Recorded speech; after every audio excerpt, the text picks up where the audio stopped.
Hi, it's Andy Lockwood from Lockwood College Prep, and this is a quick presentation on the 10 ways that you can sabotage yourself. I'm going to outline very quickly 10 of the biggest obstacles, pretty much each of which is self-imposed, that we see here at the firm, Lockwood College Prep, getting in the way of parents and children on their way to college success. College success to us means getting in where you want to get in, paying wholesale prices in most cases, and launching yourself for success post-college, which ties in to mistake number one, focusing on the 4 years, not the 40 years. I think there is an undue emphasis, almost to the point of craziness, on where you're going to college. To me, that's about as silly as if you were to put all of your time and energy and money into rushing to the airport, but you had no idea where the flight was going. It's that dumb. In our process, the first thing we do with kids, and this is very different, so it's not right for everyone, but the first thing we do is we sit them down with our career counselor, who happens to be a former college admissions officer, and she helps them draw out their wiring through the use of an assessment and other tools, and then looks at Bureau of Labor statistics and other types of information to match up fields, majors, jobs where a kid can love what he or she does, so work doesn't feel like work, and also make a living, get off mom and dad's full ride scholarship. It's a backwards planning approach, and it's not right for everyone, but I think the other way is really bad, because if you just wing it, horrible things can happen. I'll describe those in a minute. Number two obstacle is chasing rank.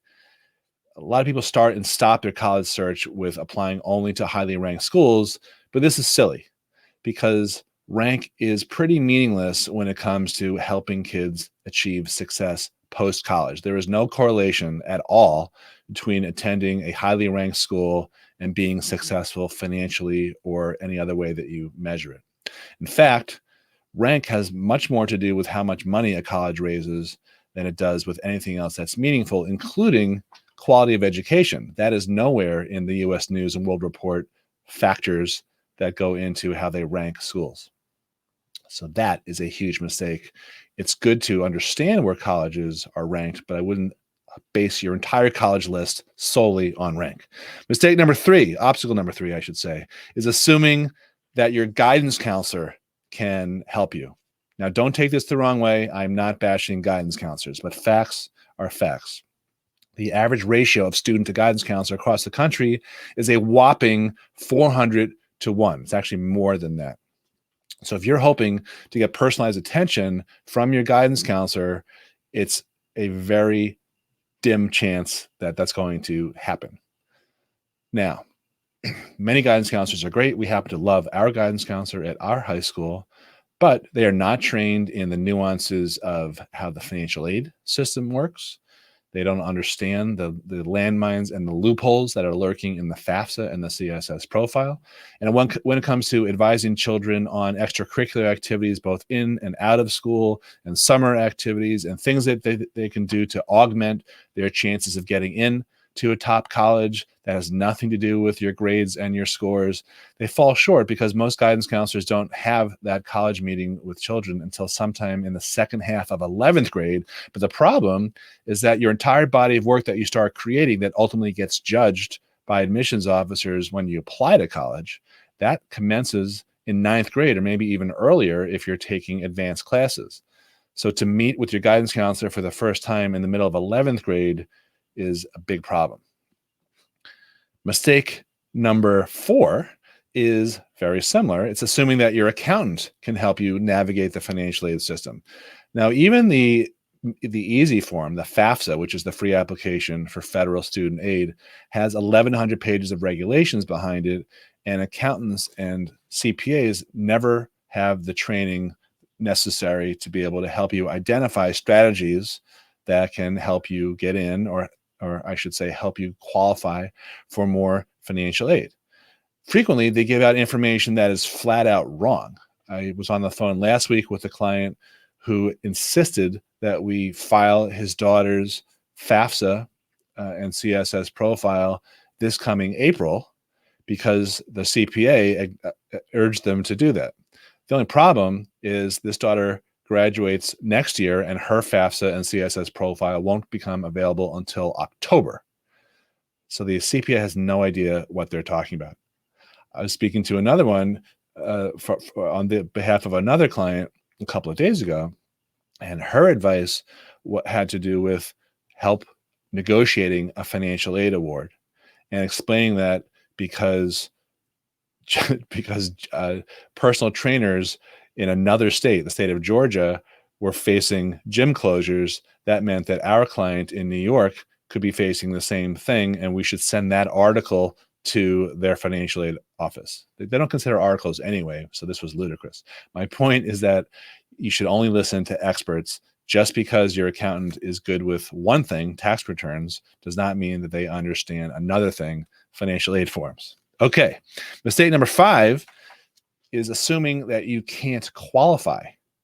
So many parents just assume that they're not going to get anything because they earn too high an income. Well, the fact of the matter is that there is no magic ceiling over which if you cross it, you're not going to qualify for need-based aid. Yes, income is very important in terms of its weight in the financial aid formulas, but there are 77 factors. Income is not the sole determinant of whether you will qualify for financial aid or not. In fact, we have a client who makes more than $300,000 who received a very nice set of offers for his son from schools such as Villanova and other similar competitive colleges to Villanova. So don't assume you can't qualify. The average tuition discount by private colleges is 52.2% currently, as I record this in 2020. And that number has been increasing every year, according to the National Association of Collegiate Business Officers. And at most colleges, roughly 25% only of the families pay full boat, and they're subsidizing the other 75%. Dumb question. Which group would you rather be in? To understand that colleges prefer to give money to high-income families. So that does not mean that you're not going to be able to qualify. Everyone should apply. Obstacle number 7, assuming that your financial aid or merit aid offer is final. Now, I just finished writing a book on this, how to negotiate your crappy financial aid and merit aid offer. The offers that come, or the financial aid awards and merit aid awards that come, are negotiable. You miss 100% of the shots you never take, according to the great hockey guy, Wayne Gretzky. There's no harm in trying to negotiate. Every offer that you get is only that. It's not written in stone. It's an initial offer. Now, if you have younger children and you're a year or so away from applying to college, understand that the best defense is a good offense, having a set of colleges that you can play off against each other because they compete with one another. Moving along, obstacle number 7 is ignoring or being oblivious to deadlines. There are numerous deadlines throughout the college admissions and financial aid processes. There is no one universal deadline to file a financial aid form, just the same way there is no universal deadline to file your college applications. So each school has its own set of deadlines. If you're applying early action, early decision for college admissions, you could have a deadline of October 15th or November 1st or November 15th or some other date. If you are also applying for financial aid, there's a separate set of deadlines called priority financial aid deadlines that you've got to adhere to also, and each of those deadlines is listed on the college's website too. So many people make this mistake by overlooking one or both of these types of deadlines. Hopefully you will not do that just because you're being introduced to this information right here. So congratulations in advance on that. Obstacle number 8 has to do with the essay. Okay, I have so much to say on this, but I'm going to try to keep this video short. The college essay is not a high school English paper. You can get an A on an English paper that you handed in to your English teacher because it has a nice introduction, body, conclusion, and it's grammatically correct, but that could be the world's worst college essay. In our practice, we have 5 former college admissions officers who have reviewed 1,000 applications each year for anywhere between 2 to 12 years. And each of those applications, particularly at schools like University of Chicago, where 4 of those admissions officers hail from, had between 4 to 6 essays. that is a much different experience that we have our clients enjoy than having an English teacher correct a paper, because first of all, you've probably never seen anything that your English teacher wrote, and second of all, they've never been in the room, quote unquote, deciding whether to admit someone or to deny them 1,000 times a year, year after year. So the essay is not a boring English paper. The essay is a much different type of writing. It's about you, or it's about the student. Most of the time in high school, kids are asked to write about other stuff, a book they've read, a passage, some historical event, you name it. College essay writing is about the child, and it's the last best opportunity to answer the question that is on every admissions officer's minds as they review their applications. But ironically, this question is not anywhere on the application. And that question is, why should we take you compared to these 5,000, 20,000, 90,000 other competitor applicants who have the same grades and the same scores? You look the same on paper, whether you like it or not. I'm sure your child is special in many ways, but on paper, they can be perceived as commodities. So the essay is the last chance to say, well, this is why I'm different. It should touch on character. It should be about something interesting. It should not be about the same stuff that everyone writes about, ridden with cliches. It should be detailed, and it doesn't have to be about some huge highfalutin thing. You can go small, as one of our college essay advisors, Sarah, talks about. So those are my 2 cents on the essay. Now, mistake number, or an obstacle number 9, it's just winging it. A lot of people think, yeah, what's the big deal? I managed to do okay getting to college. Well, I'm probably about the same age as you are. A lot has changed in the last 30 years since we applied to school. I applied to one school, by the way, and I got in. I was done. But today, between all the marketing that colleges do and all the pressure that kids and parents, and even to some extent superintendents, the College Board, the ACT, the colleges themselves, it's a perfect storm, and the process has changed so far, so much more than it used to look like back in ancient times. Now, it's very easy to graduate college and not have a job that requires a college degree. Even before the pandemic, this was a problem because 50% of college grads who graduated in the last 2 years didn't have a job that required a BA or a BS. All the student debt out there is crushing kids. If you switch majors once or twice because you don't do enough thinking about what it is that makes how you're wired, and what it is that makes that wiring jibe with majors and careers, that could be a good fit for you. If you switch majors a couple of times, which 80% of kids do, they switch majors at least once, you could end up on the 6-year plan at $50,000 to $60,000, $70,000, maybe $80,000 per year. Not to mention the opportunity cost of not getting out and working on the schedule that you should have stuck to. So that could be a $100,000 to a $200,000 problem if you don't have a plan. So please don't wing it.